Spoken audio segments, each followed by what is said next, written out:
Assalamualaikum warahmatullahi wabarakatuh. Perkenalkan, nama saya Haryana, NIM 1931041091, jurusan PJKFC 2019. Jadi saya akan menjelaskan kembali materi yang berkaitan dengan evaluasi, yaitu tujuan instruksional. Yang pertama yaitu bermacam-macam tujuan pendidikan. Setiap negara tentu mempunyai cita-cita tentang warga negaranya akan diarahkan. Cita-cita tersebut dimanifestasikan dalam bentuk tujuan pendidikan. Sebagai contoh, negara seperti ingin mengarahkan warga negaranya menjadi manusia yang sehat jasmani dan rohaninya. Maka tujuan pendidikannya telah disejajarkan dengan cita-cita tersebut. Cita-cita bangsa Indonesia adalah terbentuknya manusia Pancasila bagi seluruh warga negaranya. Tujuan pendidikan telah disejajarkan dengan cita-cita tersebut. Semua institusi atau lembaga pendidikan harus mengarahkan segala kegiatan di sekolahnya bagi pencapaian tujuan itu. Inilah yang disebutkan dengan tujuan umum pendidikan yang secara eksplisit tertera di dalam garis-garis besar haluan negara.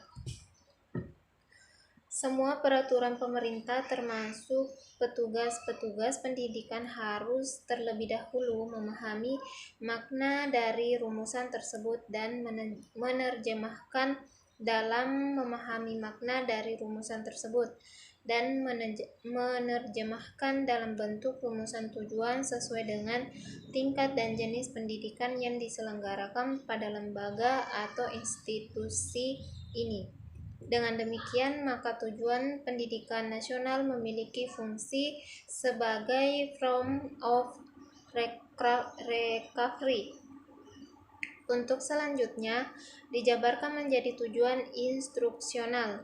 Kegiatan-kegiatan yang muncul dalam pola kesamaan pendidikan didasarkan pada rumusan tujuan pendidikan nasional ini, sedangkan materinya perlu diisi dari hasil studi empiris tentang harapan-harapan masyarakat mengenai kemampuan pengetahuan dan sikap yang harus dimiliki oleh para lulusan.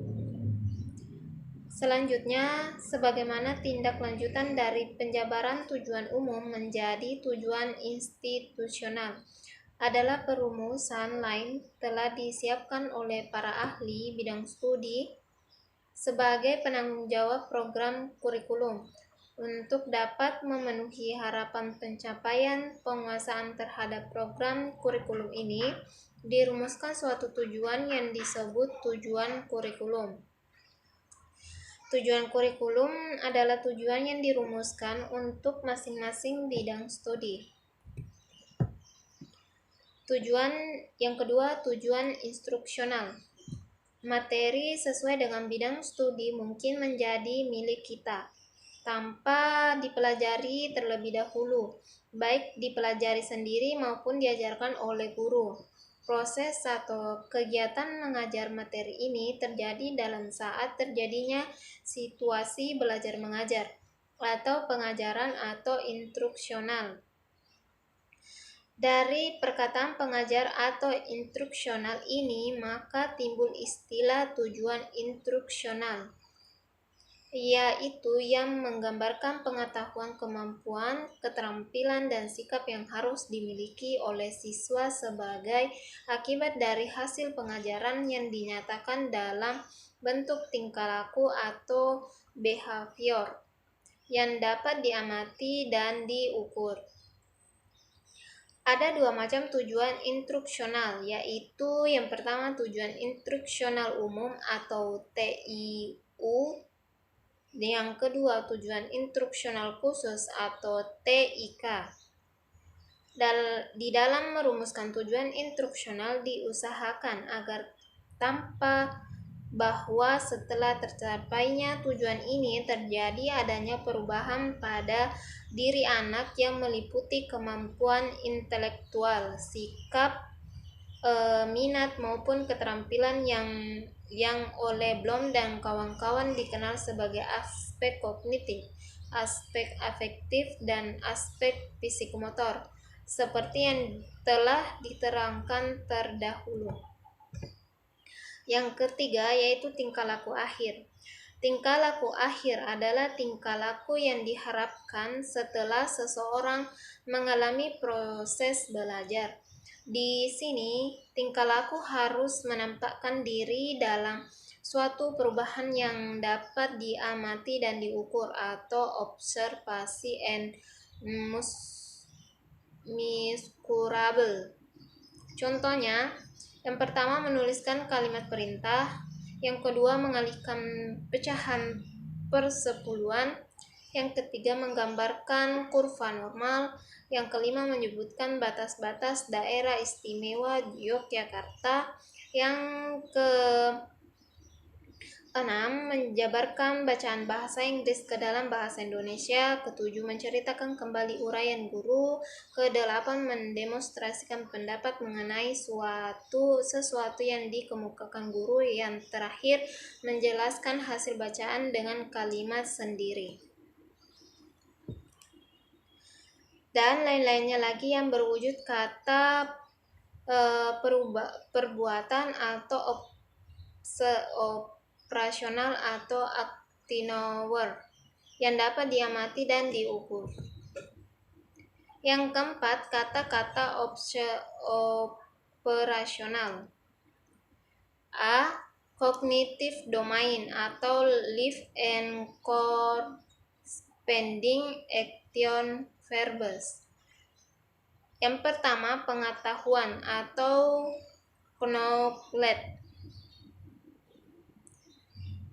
yaitu mendefinisikan, mendeskripsikan, mengidentifikasikan, mendaftarkan, menjodohkan, menyebutkan, menyatakan atau statis dan memproduksi. Yang kedua, pemahaman atau comprehension,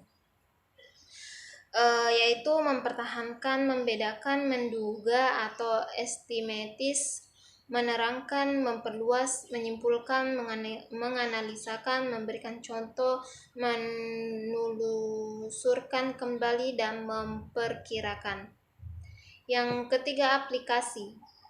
Aplikasi terdiri dari mengubah, menghitung, mendemonstrasikan, menemukan, manipulasikan, mengekspresikan, mengamalkan, menyiapkan, menghabiskan, menghubungkan, menunjukkan, memecahkan, dan menggunakan. Yang keempat, analisis. Terdiri dari merinci, menyusun diagram, membedakan, mendefinisikan, mengilustrasikan, menyimpulkan, menunjukkan, menghubungkan, memilih, memisahkan, dan membagi. Yang kelima, sintetis. Terdiri dari mengkategorikan, mengombinasikan, mengarah, menciptakan, membuat desain, menjelaskan, memodifikasikan, mengorganisasikan, menyusun, membuat rencana, mengatur kembali, merekonstruksikan, menghubungkan, mereorganisasikan, merevisi, menuliskan kembali, menuliskan, dan menceritakan. Yang keenam, terdiri dari menilai, membandingkan, menyimpulkan, mempertentukan, mengkritik, mendeskripsikan, membedakan, menerapkan, memutuskan, menafsirkan, menghubungkan, dan membantu. Ya, B. Affective domain, learning, live and corresponding action verbs. Pertama atau ke-1, revisi. Receiving. Terdiri dari menanyakan, memilih, mendeskripsikan, mengikuti, memberikan, mengidentifikasi, menyebutkan, menunjukkan, memilih, dan menjawab. Yang kedua, responding. Terdiri dari menjawab, membantu, mendiskusikan, menghormati, berbuat, melakukan, membaca, memberikan, menghafal, melaporkan, memilih, menceritakan, dan menulis. Yang ketiga, following. Yang keempat, Organization. Yang kelima, Characterization be followed or followed complex. C. Psychomotor domain terdiri dari muscular or motor skill. Yang kedua, manipulation of material or object. Yang ketiga, neuromuscular coordination. Yang kelima, kondisi demonstrasi. Kondisi demonstrasi adalah komponentik yang menyatakan suatu kondisi atau situasi yang dikenal kepada siswa pada saat ia mendemonstrasikan tingkah laku akhir. Misalnya dengan penulisan yang betul, yang kedua urutan dari yang paling tinggi, dan yang ketiga dengan bahasa sendiri. Dengan demikian, maka rangkaian kata-kata dalam rumusan TIK menjadi: yang pertama, siswa dapat menjumlahkan bilangan yang terdiri dari puluhan dan satuan dengan penulisan yang betul. Yang kedua, siswa dapat menunjukkan letak gunung-gunung yang ada di Jawa Tengah, urutan dari yang paling tinggi. Yang ketiga, siswa dapat menceritakan kembali isi bacaan tentang kisah keluarga dengan bahasanya sendiri. Kata-kata yang bercetak miring itulah yang menunjukkan standar keberhasilan. Standar keberhasilan adalah komponentik yang menunjukkan seberapa jauh tingkat keberhasilan yang dituntut oleh penilai bagi tingkah laku pelajar pada situasi akhir. Tingkat keberhasilan dapat dinyatakan dalam jumlah maupun presentasi, misalnya dengan 75% betul, yang kedua sekurang-kurangnya 5 dari 10, dan ketiga tanpa kesalahan. Dengan tambahan tingkat keberhasilan ini, maka bunyi rumusan TIK menjadi: 1. Siswa menunjukkan bilangan yang terdiri dari pilihan dan satuan tanpa kesalahan. Yang kedua, siswa dapat menyebutkan kembali kota-kota yang ada di Jawa Timur urutan dari yang paling barat dengan hanya 25 kesalahan. Yang umum dikerjakan sampai saat ini hanya sampai tingkah laku akhir saja. Setelah kurikulum tahun 1975 berjalan beberapa tahun, timbullah berbagai ketidakpuasan di kalangan para pengembang kegiatan belajar mengajar.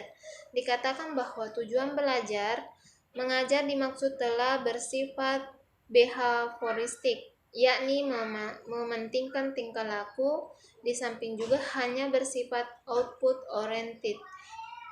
Teknik terlalu meningkatkan hasil. Dengan tekanan ada hal-hal tersebut, guru berusaha memberikan sebanyak-banyaknya informasi, pengertian, dan konsep-konsep kepada siswa. Pengembangan kegiatan belajar mengajar yang mengarah pada proses belum mendapatkan perhatian sepenuhnya. Dengan keluarnya kurikulum 1984, pada hasil ini agar dikurangi. Dalam kurikulum 1984, proses belajar mengajar lebih banyak diterapkan pada bagaimana seseorang memperoleh hasil. Itulah tadi hasil